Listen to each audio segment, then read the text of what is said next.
It started with an old box wrapped in dusty paper, delivered to our doorstep with no return address. My sister Chloe thought it was from our grandfather.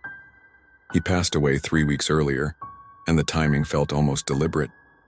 Inside was a marionette puppet, hand-carved, painted in faded reds and yellows, with glassy black eyes that looked too real. It wore a tiny suit and had sharp wooden fingers. A note sat folded on top. "Do not feed the puppet after midnight." We laughed, thought it was some old superstition or a joke. Chloe placed it on the shelf in her room and named it Benny.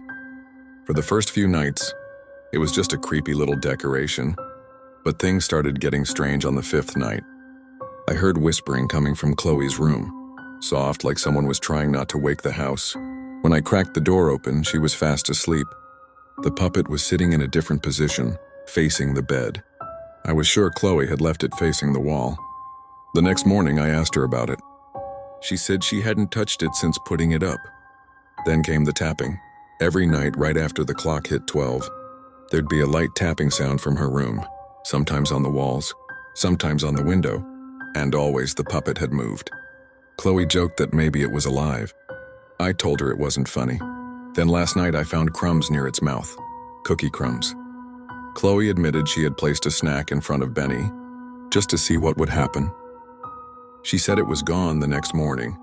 I told her to stop, that she was breaking the one rule the note warned about. But she just shrugged it off, said the puppet made her feel less lonely. Something about that didn't sit right with me. She had friends. She had us. Why did she need comfort from a doll?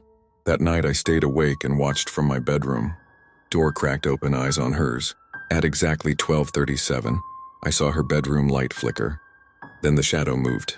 Not hers, something smaller. It walked across the floor toward her bed. I thought I was imagining it, but I swear it had strings. I didn't sleep that night. What I saw, it couldn't have been real. The way the shadow moved, light, almost playful, like a child on puppet strings. It passed by the nightlight in her room just for a second, enough for me to see something hanging from its limbs. Thin wires, strings that reached into the ceiling, and vanished. I wanted to check on Chloe, but something held me in place. Not fear exactly, more like pressure, like something unseen didn't want me to move. The next morning, she acted like everything was normal, but she looked off. Her voice was softer, slower. When I looked at her arms, I noticed small scratches, thin red lines like something had wrapped around her wrists. I asked her what happened. She said, "Benny likes to play games." That was it. No explanation, no laugh, no smile. That night I took the puppet. While she was in the shower, I grabbed it off her shelf and brought it into my room. I was going to throw it away in the morning, or maybe burn it. I placed it in my closet and shut the door. At midnight, I woke up to the sound of creaking wood. Not from the floor, from the ceiling, like something heavy swinging back and forth above me. Then came the voice. Not loud, not whispering, just soft, childlike. "Why did you take me?" I froze. My room was completely dark, but I could feel something move just beyond the bed. When I reached for my flashlight, the bulb flickered and died. Then the closet door creaked open. I sat there, not breathing, listening to slow, dragging footsteps on the carpet. I heard the sound of something being pulled, like strings sliding through wooden rings. Then silence. I don't remember falling asleep.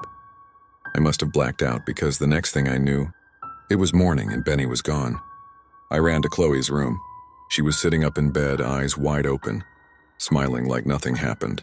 The puppet was back on her shelf in the same pose as before. Only now there was a second note beside it.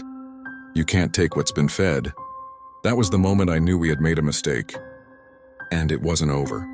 I tried to convince Chloe to get rid of the puppet. She refused. Her voice was different now, flat, robotic, like she was reciting lines. And when I asked her why she kept talking to it, she said something that chilled me. "He listens. You don't." I started sleeping with my door locked. Every night around 1 o'clock, I'd hear faint creaks coming from her room. Sometimes a soft giggle, sometimes a scraping noise like wood against wood. One night I got brave, or maybe stupid. I placed a camera in her room, small, hidden above the dresser. I told myself I needed proof, something to make our mom believe me. I watched the footage the next morning and I wish I hadn't. Around 12:45, Chloe sat up in bed, slow, like she was being lifted by invisible hands. Her arms jerked into the air, suspended like a puppet on strings. Her feet dangled just above the floor. And then Benny moved, not with someone pulling strings. He moved on his own, twitchy, insect-like. His wooden feet tapped across the carpet as he approached her. She tilted her head toward him, still suspended.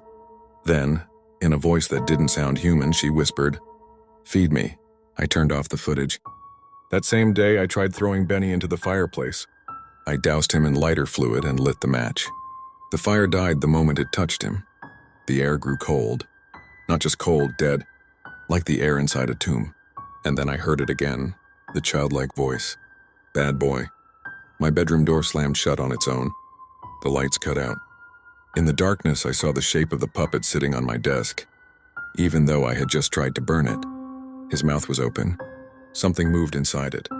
When the lights came back on, he was gone. I ran to Chloe's room. She was curled up in the corner, whispering to the wall. Her skin looked pale, almost waxy. I grabbed her shoulders, tried to snap her out of it. She looked up at me with tears in her eyes. I'm not Chloe anymore. After that night, Chloe stopped speaking. She wouldn't eat, wouldn't sleep, just stared blankly at the corner of her room where the puppet sat. We tried everything, doctors, therapists, even a priest. No one believed me when I said it was the puppet. One night I woke up to the sound of strings being pulled. Not just in Chloe's room. In mine, I couldn't move. It felt like invisible threads had wrapped around my limbs, pinning me to the bed. I tried to scream, but nothing came out.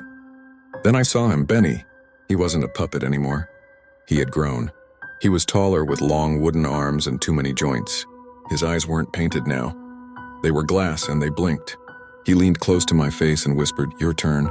The next thing I knew, I woke up standing, arms raised, legs stiff, as if strings were holding me up. I was in the hallway outside Chloe's room. She was standing there too, smiling, her head tilted like a broken doll. We were puppets. Benny stood between us, controlling nothing, but still in control. Then he spoke again. "You fed me. Now you play." The floor vanished beneath us and we dropped into darkness. I woke up screaming. It's been 2 weeks since then. Chloe is gone, vanished. The room is empty now. No furniture, no Benny, no trace of her ever existing. My parents think I'm sick, delusional. But I remember, I still hear strings creaking at night. And last night I found something under my bed. A tiny wooden hand, holding a note. "You fed me. I'm still hungry. If you're listening to this, whatever you do, don't feed the puppet.